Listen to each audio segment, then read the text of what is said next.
More districts of a small Shia town in Saudi Arabia have been reduced to rubble by government forces. It's part of a crackdown that started about 2.5 months ago, with security forces saying they're chasing gunmen responsible for attacks on police. But now the entire town looks more like a war zone. A few journalists have been allowed inside the area. Most of the footage we've received has been posted online by locals. Images show widespread destruction and army vehicles patrolling the streets. Residents told us exclusively what's going on in the town, but asked us to disguise their voices as they fear for their safety. All Awamiya under fire now. The random shooting is everywhere, the shelling. But I think it's get worse and worse. They start to use tanks against civilians. The whole operation has been going on for nearly 90 days now, but it has been really bad for the last 14 days. The city has been empty, completely empty. No movements on the streets and nobody's out because soldiers were actually around the city just shooting everybody who's in the streets. If you hear the sound of shootings outside, it's almost like a war zone. It's not actually far from what's happening in Iraq or Syria. I can't see it, but I can hear all. So when I open the window, I can hear all kinds of shootings, bombing, and basically armed vehicles moving. I've been staying in my house for almost 14 days now, not going out. I only went out once, and that was 2 days ago. The months-long Saudi crackdown on the town has resulted in the death of a child. The boy was reportedly shot by the army months ago, and now we understand that he did pass away in hospital. Well, when asked about the situation in Awamiya, the region's mayor said the old districts are being cleared to make way for new infrastructure. He also claimed that most locals wanted to see their neighborhoods redeveloped. Now RT's Murad Gazdiev looks deeper into the reasons behind the conflict in that region.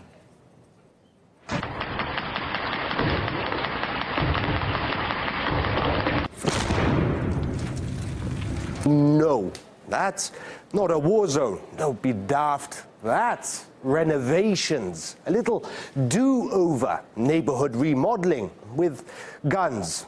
That's seriously what the Saudis are calling this. The workers who were conducting renovation works to ensure the safety of the Al Masura neighborhood have come under heavy terrorist fire. Those pictures are from Awamiya, a town of 25,000 people, where they are foolish enough not to like the king or his family, which is the government. They're also Shia as opposed to Sunni and have resisted authorities. Awamiya was home to many executed malcontents, such as cleric Ameen Nemer, who wanted democracy. In Saudi Arabia, bad behavior is punishable by so-called renovations. Soldiers plowing through your home with bulldozers or destroying it with explosives and shells. Security's tight, but for some reason, the renovators keep on being targeted by terrorists. The government can call it whatever it wants to call it, but we know it's not actually a renovation. The renovation is just the facade or the cover that the government is using to evacuate the area, make the original people leave. The government wants to control the area, and the only way that the government can control the area is demolish it completely and rebuild it according to the government standards. The renovations began back in April. Then the UN condemned what it called forced evictions and demolition. People are being thrown out of their homes with little or no compensation. Those who resist are being shot at. Thanks, by the way, in no small part to Western partners. Canadian military vehicles are reportedly at the forefront of these Saudi renovations. We are looking at these claims very seriously and have immediately launched a review. Remind me, what did you expect would happen when you sold billions of dollars worth of arms to one of the most repressive regimes on earth? Profits, of course. Dumb question. Saudi Arabia is Canada's second biggest arms buyer. Heck, most Western arms manufacturers sell all they can to Riyadh. Weapons that eventually get turned on civilians, both at home and abroad. And then they feign outrage. The Saudi attack on Awamiya is the largest and longest military campaign inside the country since the establishment of Saudi Arabia in 1932. I don't really put too much stock in the international community, the United States or Canada or the UK. All of these countries have provided training, weaponry, and assistance to the Saudi forces to oppress their people. I don't think the Europeans and the Americans and the Canadians will do anything. In fact, they try to support the monarchy while maintaining, the appearance of civility and democracy. Ameen Nemer, a human rights activist who used to live in Awamiya, now joining us live here on RT International. Thanks for coming on the program today. So we hear from Riyadh allegations about this military campaign. There's allegations of chasing terrorists or reports also of a simple renovation in the area of Awamiya. Why do you think Saudi Arabia is carrying out these military strikes? Well, thank you. First of all, there are different reasons why it's attacking its own people and attacking Awamiya specifically.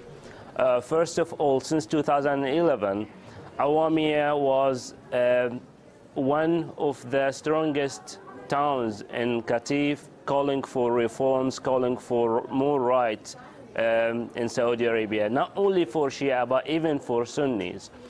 And that's one of the political reasons. Psychologically, because Sheikh Nemer comes from this town, they want to finish this phenomena, calling for rights, calling for freedom, and calling for democracy as well.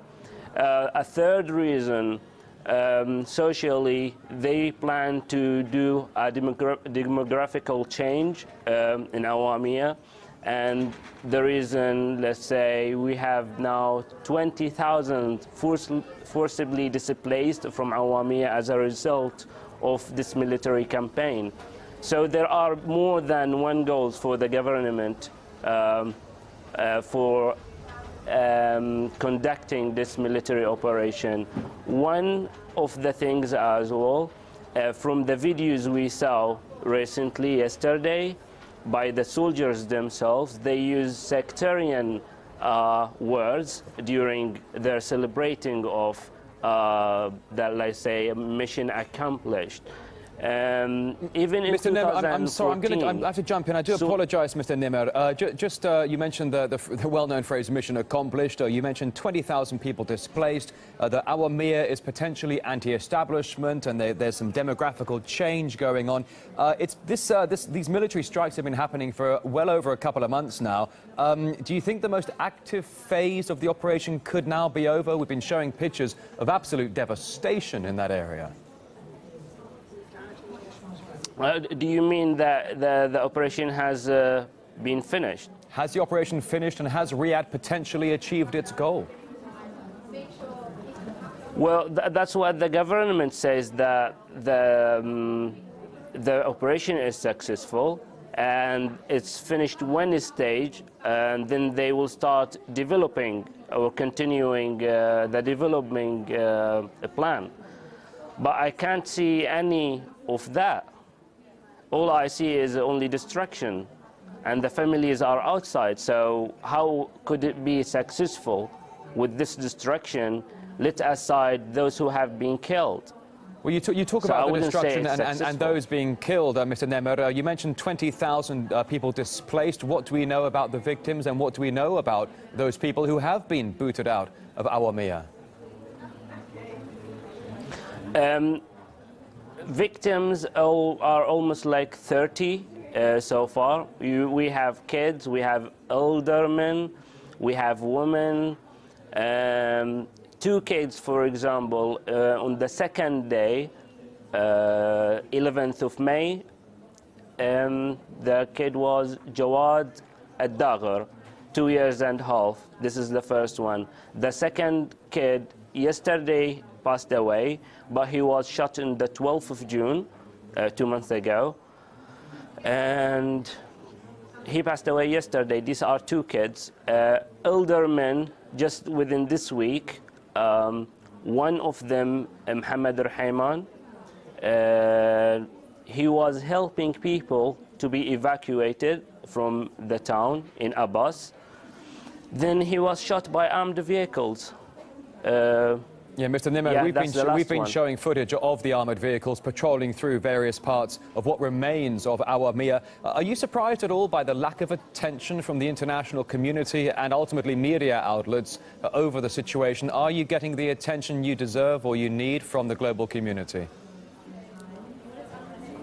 Well, since the first 2 months, there was no international media coverage about Awamiya except from very few platforms.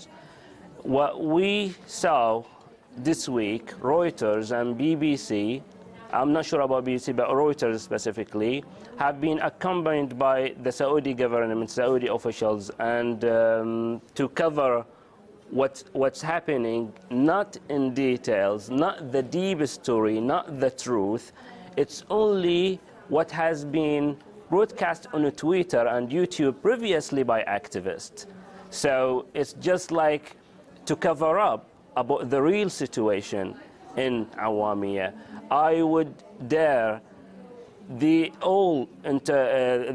will dare the government to invite independent investigation of what's happening, to interview these 20,000 who have been displaced, not to select some members who they know what would they say, then they will tell the government narrative.